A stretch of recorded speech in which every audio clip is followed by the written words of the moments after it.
Hello and welcome, I'm Stormo, and if this screen looks familiar, it's because this game is a PlayStation 2 game. And I'm having to run this through emulation because it's the only way I can actually capture this game. I do own it on both the PS2, which is what it's running the disc of right now, but I don't have a way of capturing a PS2, so this is actually happening through the magic of emulation. I can tell you the disc's real though; it's in the drive right now. But yeah, I don't have a real capture solution for the PS2. And if you haven't already guessed, yes, this game is in fact Res. And I've picked the PS2 version because A, it's the version I own. B, it's the version I played the most. I never played the Dreamcast version because I don't think it even came out here in Australia. And I had planned to do some Dreamcast stuff as part of this series, but I haven't been able to find a reliable way to emulate the Dreamcast yet, so that's not going to happen. What we are going to do, though, is we're going to hit the play button, and I'm going to have to remember what all the controls are. This is a fresh thing, so all the stages are locked and everything like that. I also actually have this game on... oh, that's a bit nasty, isn't it? I also actually have this game on... okay, let's see if I can remember how to play Res. Oh, that's a bit sensitive. But I do have the Xbox 360 Res HD version of this game, and it pains me that this hasn't been re-released since on anything. So why would I play Res? And why would that be a retro game that I would consider to play? Well, for a start, it's freaking fantastic. If you've never played Res, you're missing out on one of the best rail shooters you're ever going to see. But more importantly than that, it's a game that, when I first bought a PS2, see, I grew up as very much a Nintendo kind of person, and I never really liked the PlayStation. I never owned a PlayStation 1. And I never had, I never had any intention of getting a PlayStation 2, but as time went on, I owned a Dreamcast. I actually bought one secondhand just after Sega announced that they were going to discontinue them all. And so I did get a Dreamcast, and I've got a fair number of games very cheaply, actually, because it was at a time when a lot of places were throwing out Dreamcast stock because it was now a dead system, and I know I'm not playing this quite right, but we'll see how we go. But yeah, and it was considered basically a dead system at the time. And so I was able to get a lot of good Dreamcast titles for cheap, like Metropolis Street Racer, like what is it, Shenmue I had, I'm trying to think. I have a fair number of Dreamcast.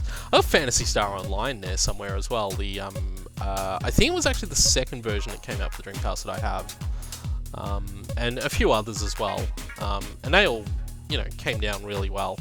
And I had a lot of fun with the Dreamcast and stuff, but I sort of wanted a system that was going to be new, and we ended up getting an Xbox, an original Xbox.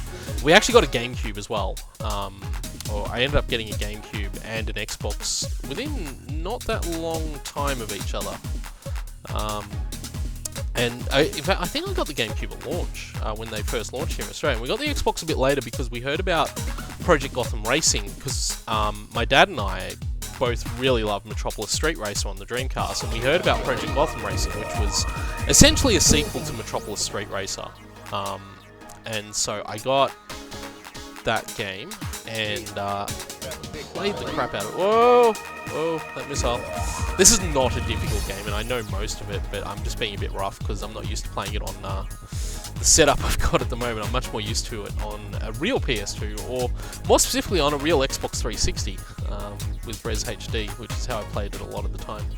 But yeah, so I played a lot of those games, and so I got an Xbox and I got a GameCube at around the same time, and had a lot of fun with both systems. In fact, I was contemplating doing a GameCube game for this, but there doesn't seem to be an easy way to get original GameCube discs to read on a PC, so I sort of thought, well, I don't want to bugger around with downloading ISOs of GameCube discs, when I could just as easily use real actual PlayStation 2 discs, and an emulator to do PlayStation 2 capture, which is really handy. So yeah, this is all running in, I think it's EPCSX2 or whatever it's called.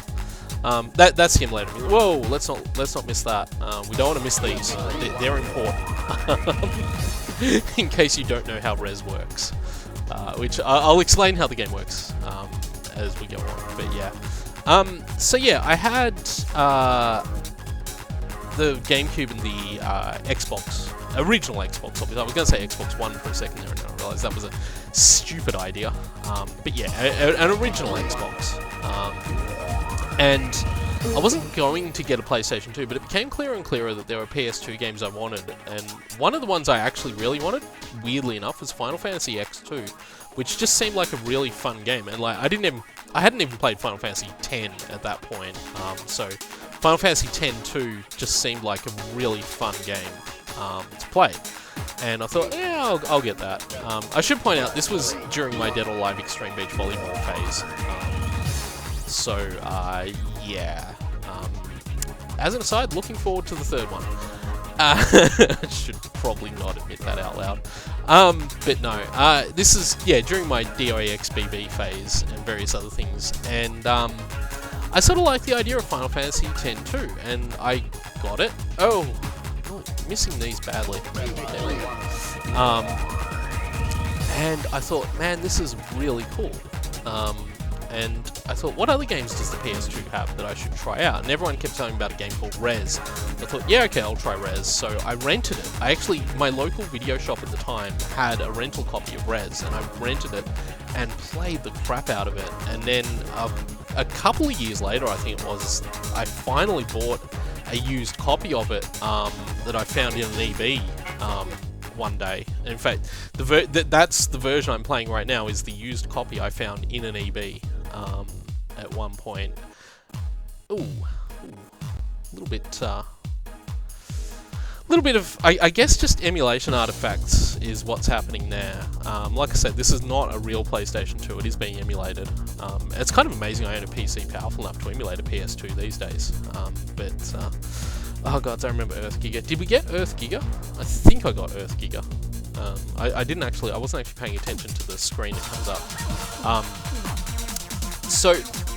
And I played the crap out of this, and I loved Rez, and I loved what it was trying to do, and I loved the way it wasn't a rhythm game. Like, everything that happens in Rez happens in sync with the music, but it's not actually a rhythm game. Your actions don't need to be rhythmic. The game actually does the synchronization on its own. Take that down. And as you can probably tell, I remember this game pretty well. It's a pretty fun game. And this is, yeah, the first stage. The thing with Rez, though, is that the stage you actually want to remember is the last stage. There we go. We should be getting the crazy wheel things soon. Yeah, rebuilds this, and then we get like these wheels that spin off. Got to be careful about incoming missiles too, so I'm hoping that on the emulator that's not too much of an issue, so let's see how that goes. And the other thing that happened though with Rez was that I brought my PlayStation 2 out to my mum's place once. And I'm not entirely sure why I brought it with me, but I did, and we set it up over there, and I had a bunch of games that I was playing, and I decided to play this game just to kill some time. I must have been staying over like at a weekend or something at my mum's place or something. I just had this with me. And I decided to, play Rez, and Mum looked at it, and she was like, what the hell's this game? And I'm like, it's Rez. She's like, wow, this is amazing. Like, it's the first video game my mum has ever actually been impressed by. And I thought that was really cool. So that's the other thing. This game, my mum and I have a special bond with this game, I guess, in a particular way. But yeah, it really stuck with me that Rez was a game my mum liked. I guess maybe because it's just so abstract and different. And it is. It really stands out. But it's not even because of the music. This isn't the kind of music my mum likes or anything like that. She's not into electronic music. I, on the other hand, very much am into electronic music, and I love the music in this game. So yeah, and so that was kind of one of the things that really stuck with me when I got Rez. And I probably should explain what's going on with the game itself as we keep playing here. I just try and avoid these. So Rez fundamentally is, don't do that. There we go. Whew. Rez fundamentally is a rail shooter, and it, as I said before, it has a couple of really unique things aside from the obviously really interesting visuals. that it has. It also has we got 100% analyzation, 95% shot down. That's really good. I did really well, given that I wasn't really paying attention. I was too busy talking. But 95% shot down's really good. Anyway, so yeah, it's a rail shooter, and the sort of backstory is that you're hacking into this computer system because you're trying to free an AI girl entity called Eden, who is the girl you see in the title screen. We'll move into Area 2. It is the girl you see in the title screen. And... Oh! Okay. That didn't go well. And so you're trying to free her from being trapped in this computer system. And the computer system is trying to stop you from doing this. And basically the game is sort of trying to, I guess, visually represent the hacking of the computer system as you go through and do this stuff. And there is this whole backstory about there being a dystopian society and all this kind of stuff as well. Really careful. I'm just going to be really random with my firing here because there's projectiles coming at me. I don't quite remember where they come from or how they work. So I need to be... Yeah, this is the part where I need to be careful because this is where the projectiles can come from. So we want to destroy these things. Obviously I'm not going to destroy that one in the back there, but that's okay. What I really want to do is collect the power-ups. So basically you use a lock-on system. If you're familiar with Panzer Dragoon, the game actually plays very much like Panzer Dragoon. And to the point where, well, they're both developed by Sega, so it makes sense that it would play very similar to Sega's other rail shooters. Yeah, it has a couple of really interesting mechanics. One is that you have this power-up thing. You've seen the bottom, the bottom left corner. There's a sort of meter that's flashing with a silver block in it. That's your level up meter. And to level up, you need to collect blue orbs, which I have been getting, and that's why my guy is in the form he is, because you change form as you collect these things. And on the right there, we have overdrives, which we also need to collect. Overdrive is basically the equivalent of a bomb in this game. But the other thing you've probably noticed is we keep going through these layer levels. And there are 10 of those in each stage, except the final stage, which has more, because the final stage is actually completely different to the rest of the game. I'm not going to show the final stage. I'd love to show the final stage, but I don't have it unlocked. And I couldn't be stuffed going through a save file repository to see if I can't find a way of unlocking it. But suffice to say that the final stage, I seem to recall that I have to do this. No? Ah, yeah, there it is. Oh, let's try and get that. Has more of them, and you need to do this to get the full analyzation of each stage. You can miss them and still progress through the stage. But there are a couple of things that happen when you miss one. One is that the music doesn't upgrade. You'll notice that as we play more of the game, the music improves. And that's kind of the sort of aspect of the game that's really cool, is the way the music builds up as you play through it.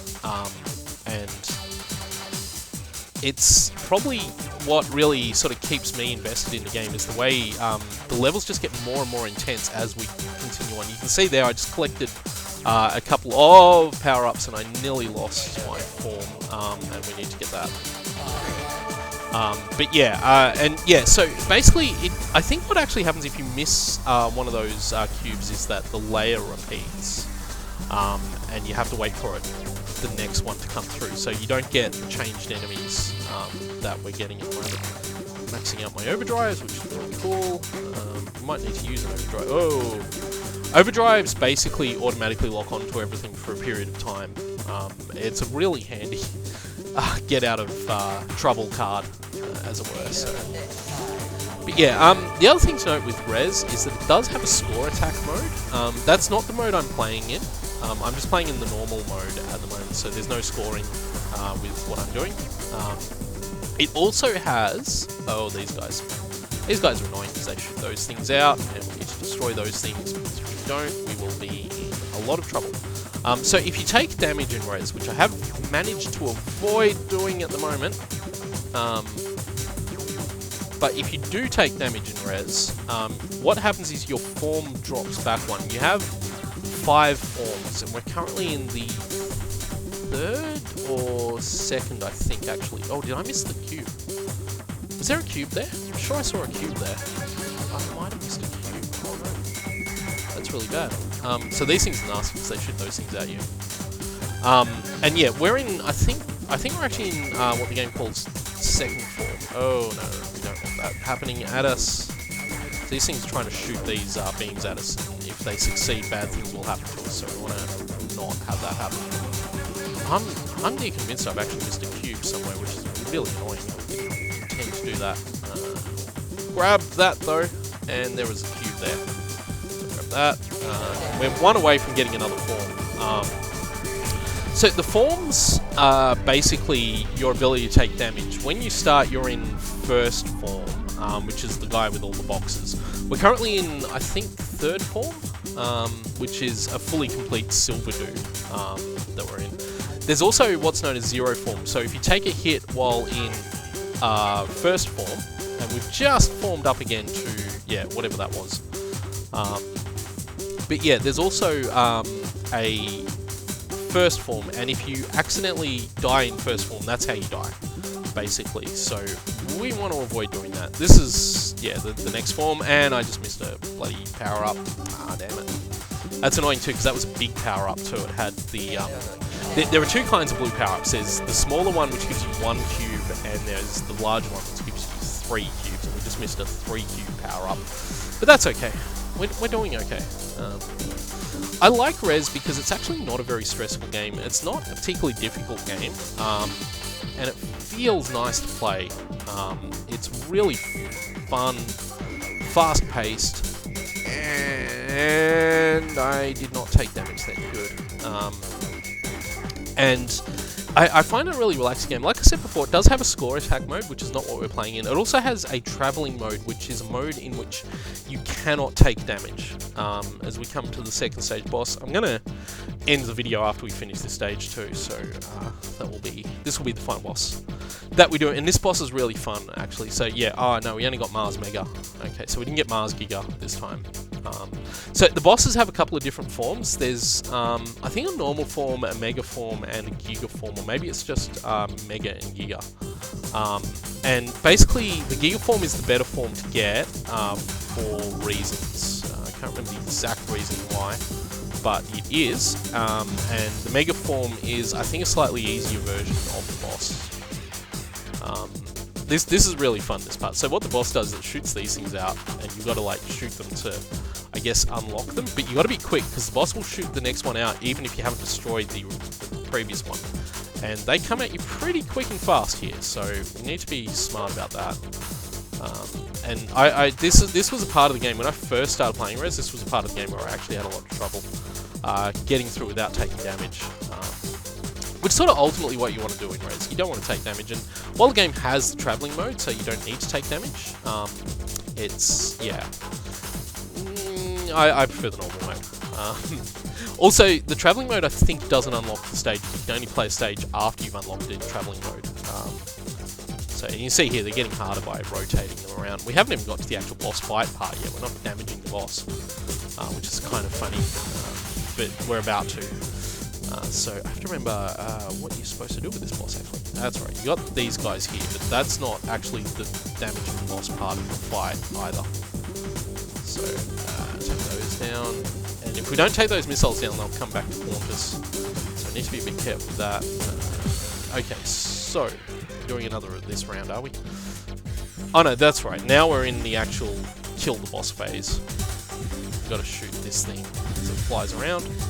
We can probably blow an overdrive here, actually. Oh, whoa, whoa, behind me. Whoa, oh, that's right, I remember this part, yep. Okay, so the boss shoots these things out, and you've got to destroy the strands, because if you don't, bad things will happen. It'll power up each strand and start shooting projectiles at you, and you have to destroy them as it powers each one up. And this is one of the best parts of Rez, is the boss design, and just the design in general is really amazing, but especially these boss fights, they're really cleverly thought out, and really well designed. And they make the game like part of, they're such an important part of what makes this game great. aside from all the other amazing things that this game does. And don't get me wrong, this is one of my favourite video games of all time. I love Res to bits. And I love the aesthetic, I love the play style, like the way it plays. The lock-on mechanic, if you can get used to it, is really fun. One thing I'm finding here is that the analog's a little bit more sensitive than it would be on a real PlayStation 2. There's probably a way to adjust that within the emulator, but I don't have the ability to do that. I'm going to try and pop an overdrive here if I can. There we go. So that's the overdrive, and it's basically, like I said, it's basically a lock-on thing where it does massive amounts of damage. I might pop another one very shortly. So let's see if we can do that. And where is it? Oh, that's right. This is the part where it pops out these exploding little projectile things. Use another overdrive, because I'm not going to play beyond this stage, so I don't actually care about holding on to those overdrives as we beat it. Yes, excellent. We beat the boss. So one other thing to mention with Res is it does actually have a sequel that came out on the PS3 and 360 called Child of Eden. And that's a really fun game as well, and well worth picking up if you like this. Yeah, I missed a cube. See, 90% analyzation. That's really annoying. I thought I'd done that, and I did. So yeah. The other thing to mention with this game too is that the original version of it was quite different to this final version that came out, and the name of the game actually comes from... That means I haven't unlocked the third area either. Oh yes, I have unlocked the third area. Okay, that's cool. And I've unlocked Score Attack as well, but I haven't unlocked it here because you need 100% analyzation there, which unlocks the final stage, so that's something I will need to do. Unfortunately, that's really annoying. I have to, yeah, so you need that to unlock the last area, which is not actually displayed here. The 4 that you can see here are actually the 4 areas that need to be unlocked to unlock the 5th area. But yeah, so as I was saying, the game is actually named for an Underworld song called Res as well, which they were hoping to be able to use in the game, but they weren't able to, unfortunately. So anyway, I'm going to leave it there with this game, because it's a magnificent game, but it's also a game that I sort of just wanted to talk a bit about. And yeah, I've done 2 areas. I'm not going to clear the 3rd area. I'm not going to go through the whole game. I could, but we're not going to. So anyway, yeah, that's Res, which is a really cool game, and I really hope it gets like a re-release on the PC or something at some point, because it deserves it. It really does. So thank you all for watching, and I will see you all next time.